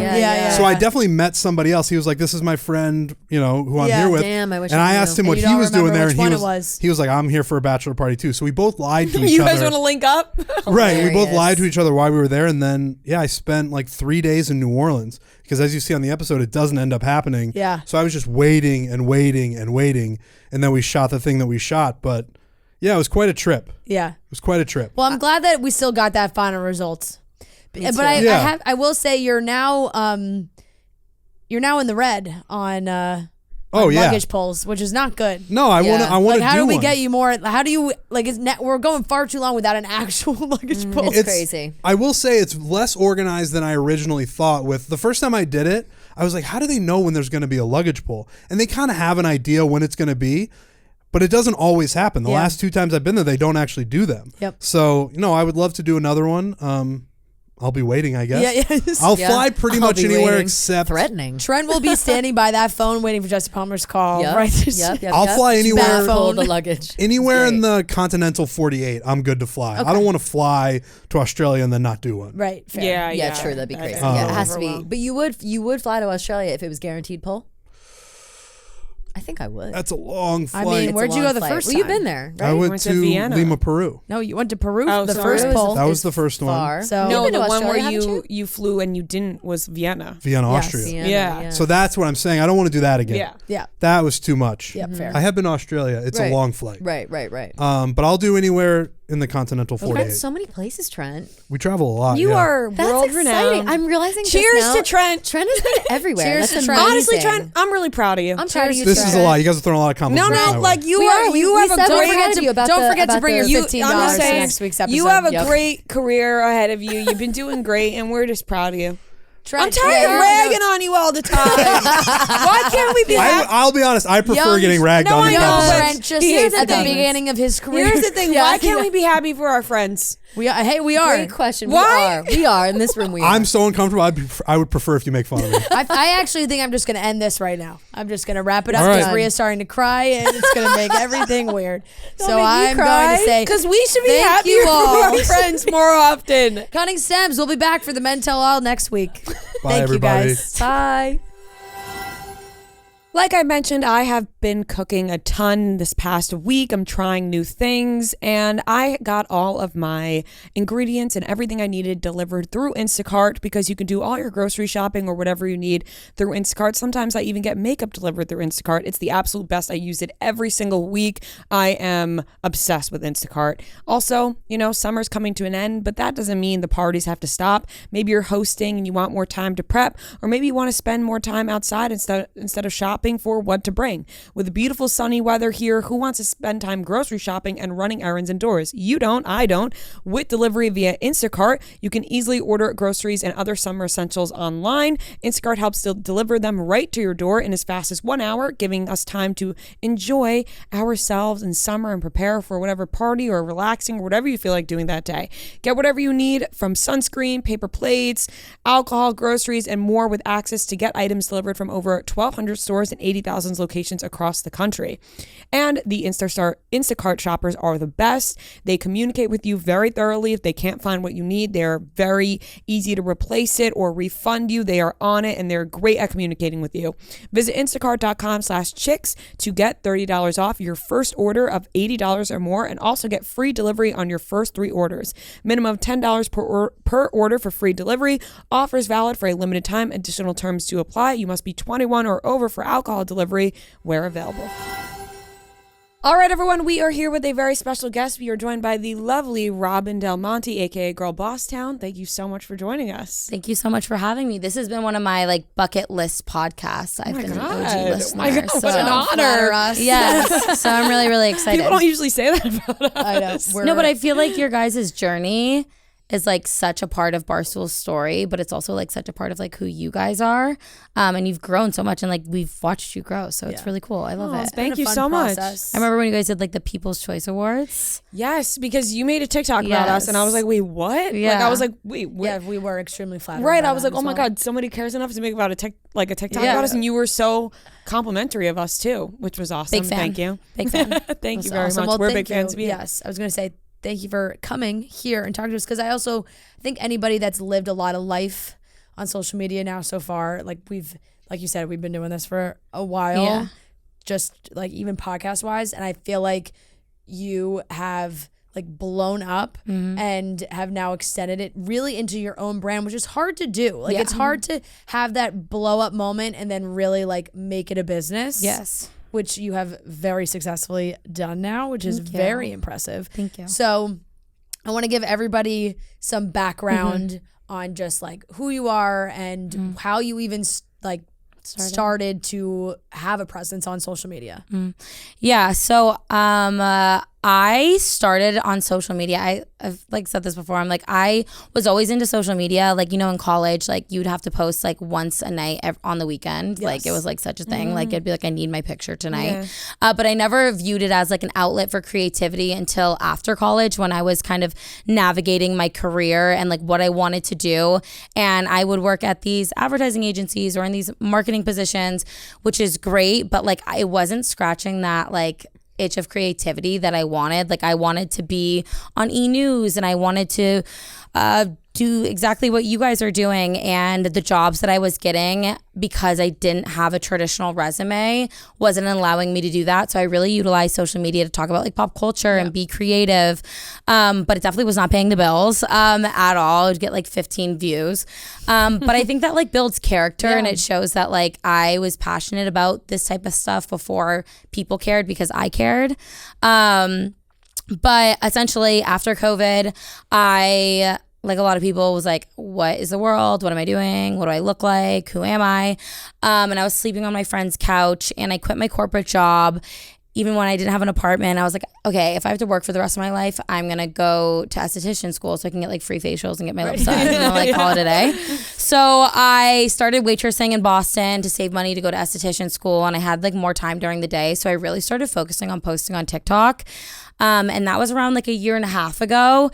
And like I said, I've been posting on social media for so long and nothing really hit. And then when I started talking about PR moves, social strategy, creative direction for brands, celebrities, and even myself, it started doing really well, which was shocking to me, because I didn't think that side of things would be interesting to people. Right. When you ask kids now, what do you want to do? They're I want to be an influencer. They're not I want to go into marketing. So I was shocked that there was an audience for that. But then I started to see that audience could be used as a currency in a non-traditional way to create a platform to work with brands. So yeah, I started the celebrities and brands that I was talking about on social media for the PR moves I think they should do. They started reaching out to me being okay, let's do it. And I was okay, I'm on my couch in Medford, Massachusetts. I'm not quite sure how to do that yet, but I'm going to figure it out. And so I got my team together, and I've been doing it full time for around a year and a half, and my entire life has changed. I literally was rolling silverware a year and a half ago, and now I'm here. But I feel if my story can do anything, it can show people that you don't necessarily have to have a traditional resume to get into the rooms that you want to be in, which I think you guys in Barstool do talks about a lot and does really well. Because growing up, you would be or for me, I'd be I want to do E! News red carpet. They'd be we'll go to community college. And I'd be okay, well, I think there's a disconnect, because I said I wanted to do E! News. Yeah. And you also think, how do I even get there? Yeah. Right? When you're watching that as a kid, you don't even know how you can get into that position. No. You kind of just have to find yourself there. Yeah. And I think what you've done is incredible and a really good idea. And I think that there is a place for everybody and everything. And I think TikTok has shown that, like, there's a spot and a market for any kind of idea that somebody may have. And like, you've had this great idea and you've given people great ideas. Do you now, like, because you're, you know, when you start off, you're so honest, right? You're like picking everything apart, negative, positive, whatever it is. Has things changed now? I catch myself being, I don't think I would say it's changed, but I catch myself being more aware of my actions. Like, I feel like Kennedy Urich talks about this on social media a lot. Like, you know, when you're first starting on social media or like popping off, like I would say anything, do anything. And I wouldn't say that like my opinions have changed. I just try to also, the way in which I approach it, I'm very careful about, because I've seen how other people's words have affected me on the internet. Right. And so I see the other side of things.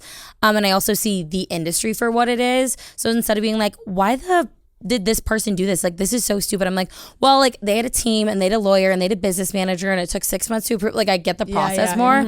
But like, when it comes to talking about celebrities and pop culture, I do like hold my tongue a little bit, because sometimes I've met celebrities that I've like looked up to and they're like, oh my God, I've been following you on like my Fin stuff forever. And I'm like, oh, like, you don't think that people are seeing these things, but they fully are. So yeah, it's definitely like affected the way I look at things, but I try not to. But I don't think that's a bad thing either, because I think, like you said, and I think it's something we've realized too, like over the years when you're first starting out, and even like when we first started, we were a lot younger. Like, I was 19, and like, you're going to say anything and whatever. And then you, like you said, you realize what people say about you. And then when you're on the other side of it. And when you're on the other side of it. And then also, like you said, you get to know more about the inner workings of like the business and the industry. And you're like, okay, not everything comes down to this one person. They have a team and there's so much more that goes into it. So I don't think it's necessarily a bad thing to be cautious. Especially when it comes to like your livelihood. Definitely. But it's also interesting to like see the other side of things and be like, oh, like, I feel like everything is connected, and that's like what people don't see or understand. You're like, oh, this person's on this person's podcast because like they have the same publicist, but like nobody would think that they would know each other. It's just like when you see the curtain lifted on the industry a little bit, I feel like that's been the part that's been like, whoa, because I've looked up, not in a bad way at all, but I've like looked up to this industry forever, and to see how it actually works is like really interesting. And I think that like, I hope they start to show a little bit more of that, because I think it's interesting. How has that affected like how you've curated your team of people? Because obviously, you know, you are out there and doing things, and I'm sure you have all those people lined up for you yourself now. Well, for like, as of right now, when it comes to like my consulting business, like it is just me like doing the work, and I'm looking to expand, and like what that would look like and what that would feel like. That's like currently like what I'm thinking about. When it comes to like my agents, PR, and like business manager, lawyer, it's just absolutely insane that I have those things, because never in a million years would I think to have that. But I think to have longevity in the industry, you need to be smart. Obviously, that sounds like whatever. But like, I like to have people in my corner who are educated about things that I'm not super educated on, so that things don't go south. And I feel like having like a good like lawyer, which is like not talked about a lot, or like a business manager, is so important, because a lot of the times, like, I'm 29 years old, and when this all started happening to me, it was so completely overwhelming in a great, amazing, privileged way. But I was also like, how are 16-year-olds knowing what to do, like taxes, like all of that, like everything that comes with it? I'm like, how are people knowing how to do these things with this many people? It's just so I have a team, but not in like a entourage-y way, you know what I mean? But I have people in my corner to help me in the areas that like I'm not as competent in. Because I that's why I find it all like so fascinating too, because it's just like a side that I just don't fully see the inner workings of, and I'm just like, wow, it's just so much more goes into doing all of this. And I think when it comes to, especially, you know, people who blow up on TikTok, there's something about having to do it every single day, right? Like it's a job that, you know, because people will be like, oh, TikTok, it's fun, like it's not really a job, but it is a job, because you have to wake up every single day and put your all into this. What's your day-to-day like, and how can you navigate, like, if there's a day where you're just like, man, I don't really feel like doing this right now? So burnout is definitely real. And I always say that, like, for me to complain about being able to do what I love for a living just feels wrong to me. But I have to like also validate my feelings and say sometimes like this is a lot and like I need a break. I travel a lot for my job too, which I think makes it especially as hard because I like stability and routine, and nothing about this has stability or routine. But in like an average day, if I had to say, and I wake up and I'm like, I'm not feeling this, I'll focus my efforts on like the consulting side of things where like I can actually be creative, but for others and maybe not myself, because it's like when you're really good at like singing and people are like, oh my God, you're so good at singing. And you're like, yeah, I love to do it. And then they're like, okay, now sing. It's like, for me to have pressure for me to be creative all the time, I feel like that is just like a recipe for disaster, especially when it's like for myself, for my image, for my TikTok. But when I'm able to like step back behind the camera and like actually just get inspiration and execute and like work with brands and hear their stories, that's what allows me to like keep going without having as much burnout, because I always knew I needed to have a backup and I needed to have longevity in the industry. And if I was just building a career off of other people's validation of me and like likes, I would crumble. Because how can that not get to you without stress or like imposter syndrome? So I feel like I like to lean towards the things that aren't necessarily on camera or based on other people's validation when I get into those spots, but it's definitely difficult. And now you obviously post your creative side, your business ideas, PR ideas, those things.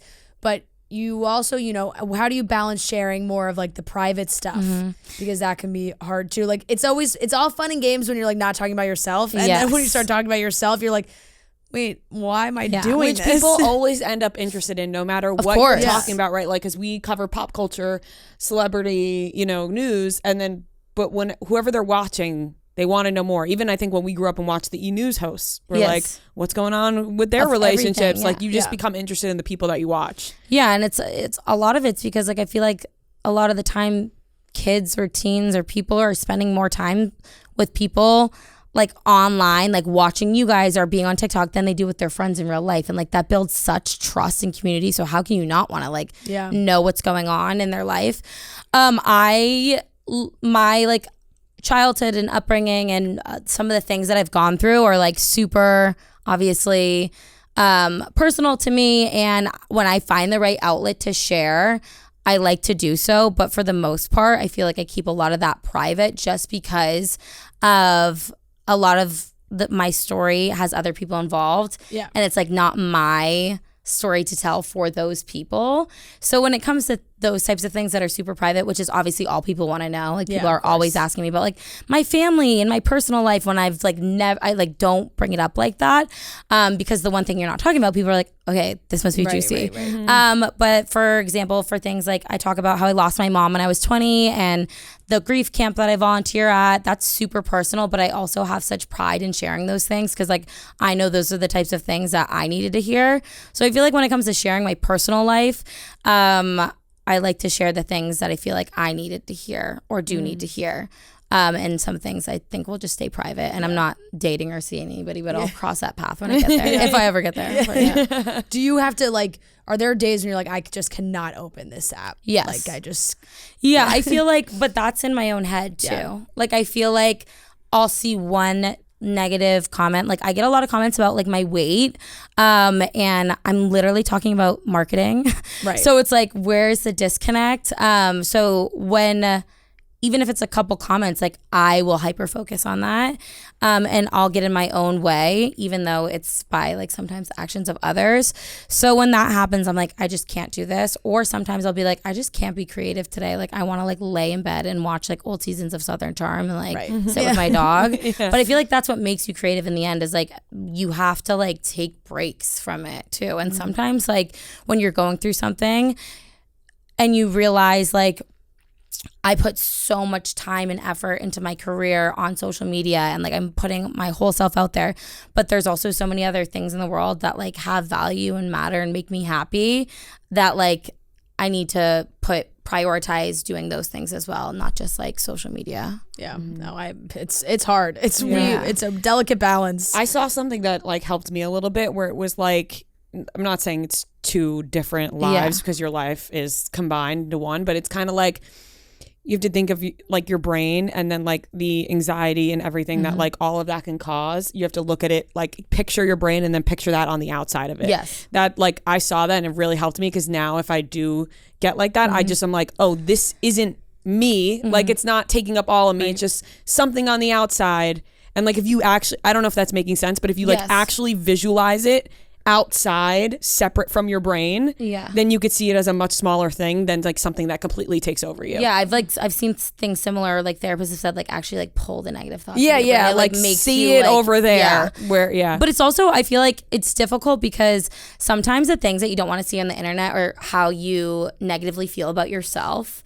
So it's like when you see things that it's not just like hate comments, you're like, but I like kind of agree with it. Right. In like a negative way. It's like validation of like negative thoughts about yourself. And people are like, don't read the comments, don't read the comments. I'm like, that would be like if you were sitting in front of a whiteboard with like a bunch of things about you and they're like, just don't look. It's like, but it's in front of my face. Right. But I mean, I'm so much more than those comments, and also my career is so much more than those comments. So like you said, it's like to put it in a corner, but I feel like it's definitely heavy. Yeah. And sometimes they're really good at finding the stuff that you're most insecure about that you don't even think anybody would know. And you're like, how did you know that's the thing I'm thinking about right now? And it could be like the smallest thing. Yeah. And that's why sometimes I'm like, when I'm letting things get to me too much, I'm like, well, that's also me like projecting in the sense of like, I'm feeling so negatively about myself that I'm like letting that, I'm agreeing with that, or like letting that get to my head. So as much as like, I wish I could like sit down and have a conversation with like Reddit, like I can't. So I have to sit down and have a conversation with myself and be like, why is this affecting me? Like, what is going on here? Right. Chicks in the Office is sponsored by BetterHelp. Sometimes we're faced with a crossroads in life and we don't know which path to take. Maybe you're thinking about a career change or feeling like your relationship needs some TLC. Whatever it is, therapy can help you map out your future and trust yourself to find the way forward. Therapy is such a great tool. I've benefited from therapy in my life before, whether it's with career changes or even college changes. If you're going through transitions for school-wise, that's where it came into play for me, just going through those big life changes where it really benefits talking with someone. If you're thinking of starting therapy, give BetterHelp a try. It's entirely online, designed to be convenient, flexible, and suited to your schedule. Just fill out a brief questionnaire to get matched with a licensed therapist and switch therapists anytime for no additional charge. So let therapy be your map with BetterHelp. Visit BetterHelp.com/office today to get 10% off your first month. That's BetterHelp, HELP.com/office. You mentioned like, you know, getting an inside look inside the industry and like really peeling the curtains back. And I'm sure with this job and everything that's come to you in the past year and a half, you've also met a lot of new people, made new friends. What has that been like for you? And is there like, do you separate, you know, friends you have made through like work versus like, you know, the friends you've had? Yeah. And I feel like it's like an office, like no pun on words, but like I feel like it's exactly like an office. Like, I am best friends with my best friends from first grade still, and they're like my family, and I have a group of guy friends from home too, that are like literally family to me. And I feel like when I'm around them, I'm like, okay, like this is when I'm like fully myself. But navigating the industry and finding friends in the industry, for the most part, I feel like it's like an office where it's like, okay, like we all come in here every day, we all leave here every day, we all have lunch at the same time, and there's some people that you like totally vibe with and have like inside jokes with, but like don't necessarily like hang out outside of work, but you like are with them every day, like love them and respect them. And then there's some people where you're like, I feel like they just like don't like me, like, they're like avoiding me, but like did I do anything? And then you have like work crushes, like it's literally like an office. But there are some people that I feel like have made it into like my like actual heart and like who I am and who I'm good, like Jake Shane, who I know he's the best. Yeah. By the way, I went like this for work. I didn't mean that like we do the same thing. I did air quotes, but I mean because it could be fun too. Oh yeah, no, of course. But like also, I was like, I don't know why I went like this. Like you're loving the air quotes today. I don't know. I did it. I've been all doing it recording like all this day. morning. I'm sorry. I can bite you in the ass. Yeah, sorry. I didn't mean that because like we literally do a podcast.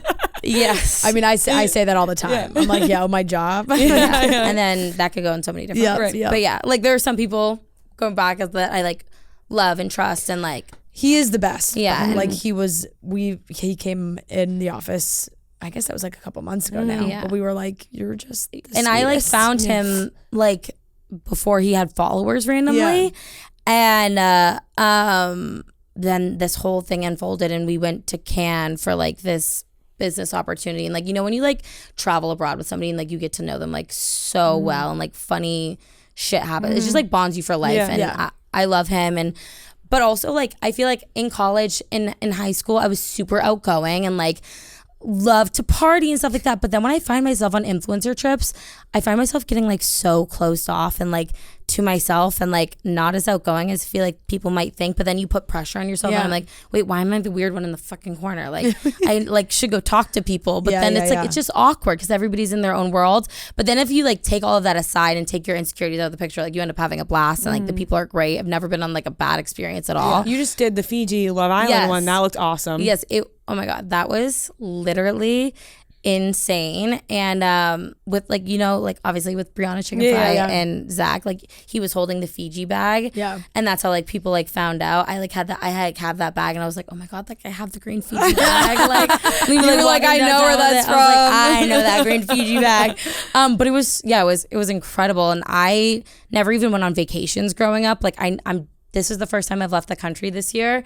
Like to Europe and things like that. So to be able to go to Fiji and to go to the Love Island house and be with Mara, like I literally like peed, like I peed down my leg. Like I was like so excited. I was like, this is so crazy. And it's just like such a blessing. I feel like sometimes, like we were saying, we get caught up in this world and then like I look around in Fiji and I'm like, okay, like even if all of this is like takes a toll and is a lot and is a lot of pressure, like this is genuinely changing my life and giving me opportunities I would have never had. Mm-hmm. Was that trip like one of the bigger moments for you? Just because I feel like I see, honestly, it's so aspirational because I see like I'm like she does everything so well. Like the trips you're on make sense. What you're doing makes sense. I'm like, she's doing all this really cool shit, and I'm like, it's just very impressive.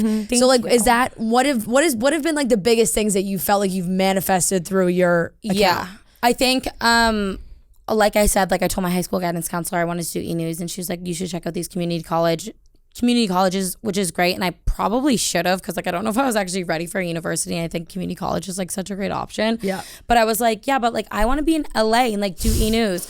And I booked e-news the rundown. That was the first job I ever booked on social media. So like being able to go to e-news and do it, I was like, this is like seriously insane, and I manifested it. Yeah.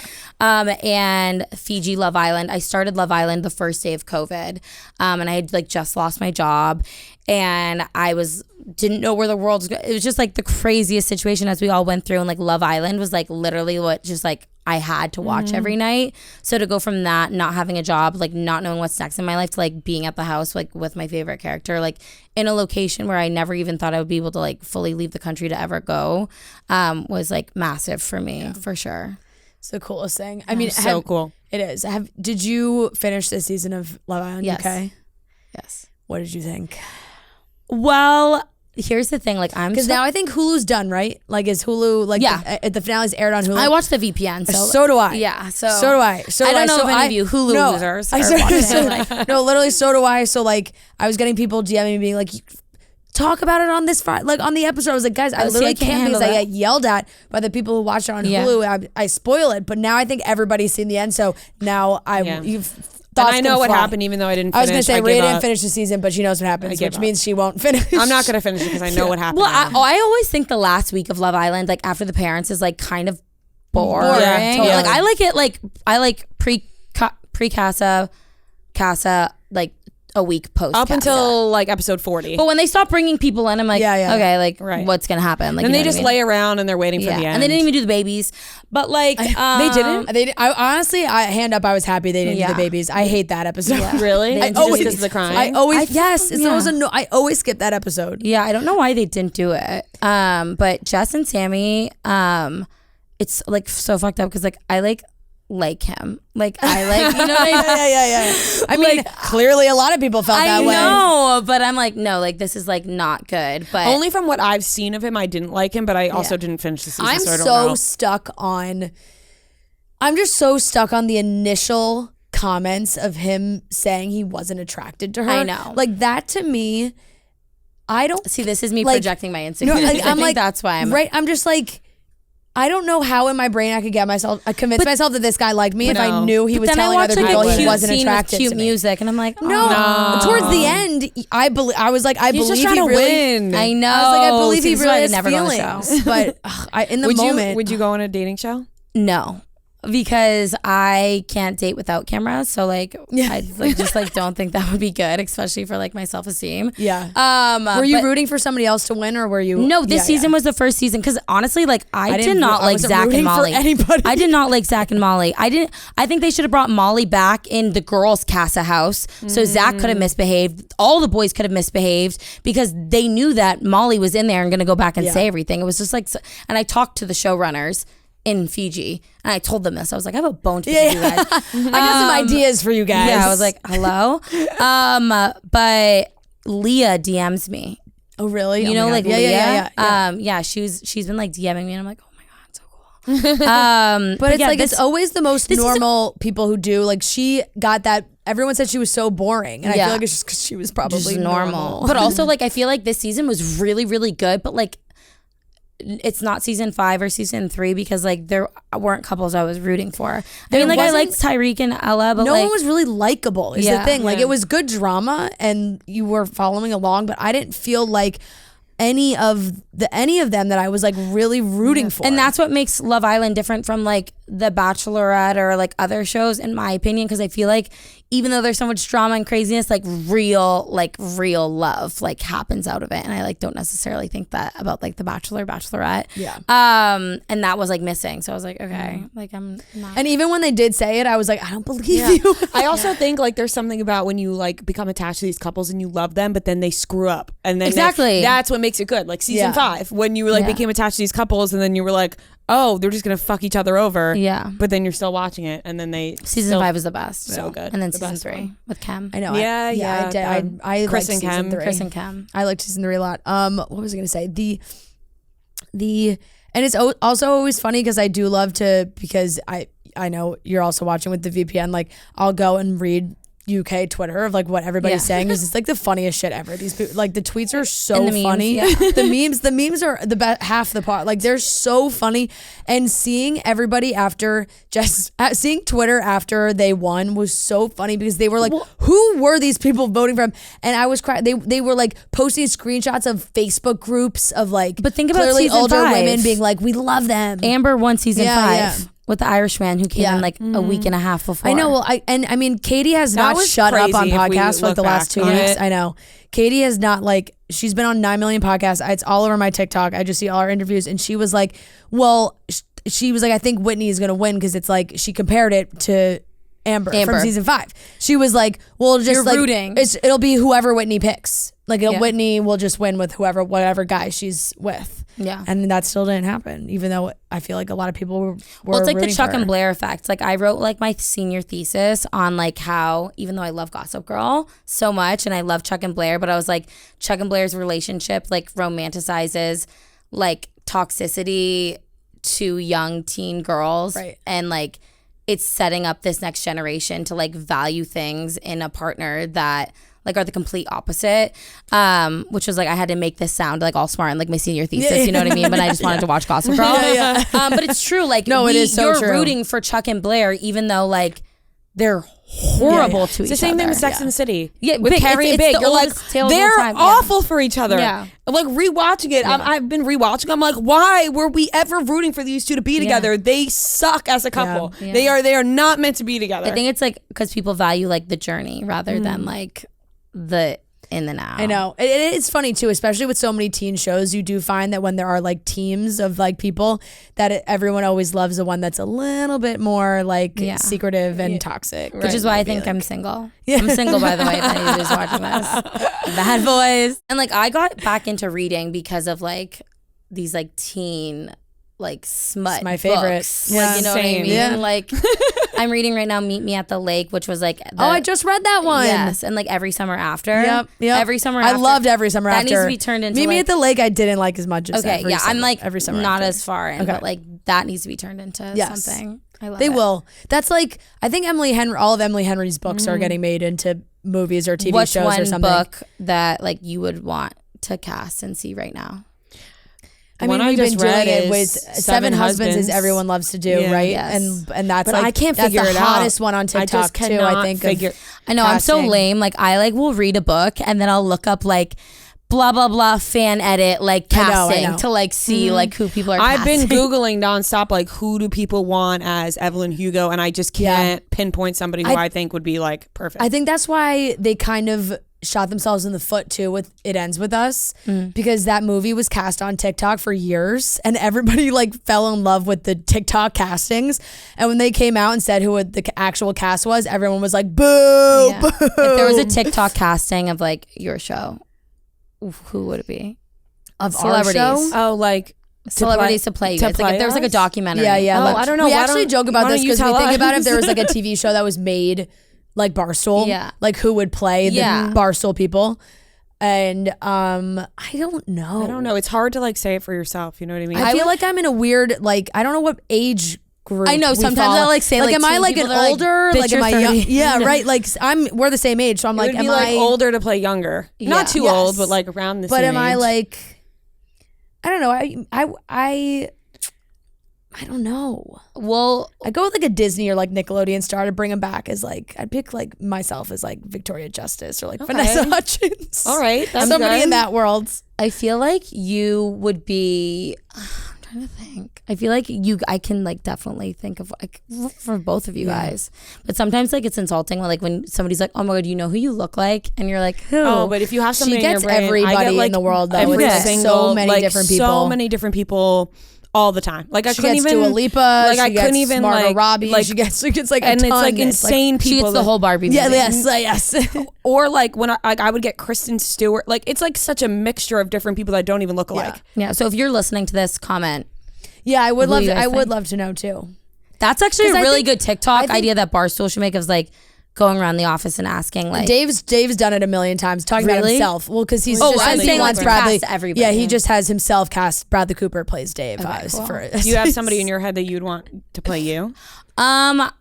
Just like selfishly, like I think if it was like a younger version of me, I like Sabrina Carpenter. But then like me now, I would want to do like I don't know, like I always loved like Kate Hudson in like Almost Famous, like you know, like that age of Kate Hudson, or like How to Lose a Guy in 10 Days. Kate Hudson. But I feel like I have like a deeper voice and like I'm not as girly. It's hard to pick yourself because we're always so judgmental on castings when it comes to and like I wasn't saying that because outer stuff. And like it's not because of looks. I'm thinking about like who could like that's play what I'm that. saying. When you think about yourself and not other people, like I'll cast this, but when you're thinking about yourself, you think so much more about your own personality, and you're like, how do I match my personality to somebody? Like you're like, oh, that's not how really they do it. It's not really how it works. Yeah, it's the best when people are like, I feel like I'm like Margot Robbie. Like everybody says that. I'm like, but are you like Margot Robbie? Right. You just can't pick Margot Robbie for yourself. Yeah. Like otherwise people are like, that's like the go-to that people say too, and you're like in a dream world. Yeah. Absolutely. Okay, I did have one more question. It was kind of like what we were just talking about. So you like genius TikTok ideas. Like you always have the best where I'm like, why don't these companies listen to everything that she's saying? What has been like one of the bigger brands that has come to you like, wow, that's actually a really good idea? I have one at the top of my head and I can't say it because it's like in the works. Okay. But like it's like, oh my God. But I will say I liked L'Oreal like the makeup brand. It's not like they saw one of my ideas was like, oh my God, this is brilliant, I'm gonna do it. But they utilize the fact that I do PR predictions and I always say, oh, like this person should be the next face of this. And like they tapped into that and did like a non-traditional brand deal to allow me to like do what I already do, but like organically pull in the brand, which I like when brands do. Yeah. But yeah, I feel like getting recognition from brands, any brands, I think is massive because all I ever wanted to do was like to be in the space, and I couldn't get entry-level marketing position in Boston. So some of these brands that like turned me down and didn't read my 500 LinkedIn resumes now recognizing me and like wanting me to be a part of the conversation, like that's the biggest thing for me. Because it really is like every time I see one of your videos where like I think this celebrity like should work with this brand. I'm like, genius. They really should work with that brand. Yeah, you know what? I think that too. Yes, every time. No, but I also do think that like it's way easier said than done. You know what I mean? At first I was like, oh my God, like this needs to happen, and then you like see how much goes into it. But I think we are leaning towards a world in which they're using creators as creatives in this process to allow them to like show a brand more in detail, how to like engage with an audience, how to build trust, how to make that trust get people to buy things off of the app. Like there's so much things that influencers and creators do every single day that could be utilized in the business world from a consulting standpoint that you might not even recognize. So for me to even be in these rooms and have these conversations, I feel like the industry is going in a really cool way. So I'm excited. Can I put you on the spot? You just made me want to put on a blazer. I know, right? I'm just like, if you guys like in my real life, like I literally like I'm such a slob, like which is. But I'm like, I want to feel official right now. I feel. What do you think is a brand that we should work with? I said I'm going to put you on the spot. Like, I mean, you could go the basic way because like you guys are both getting married. So you could definitely tap into something like that. But let me try to get like a little bit more creative because that one's like right off the head. Yes.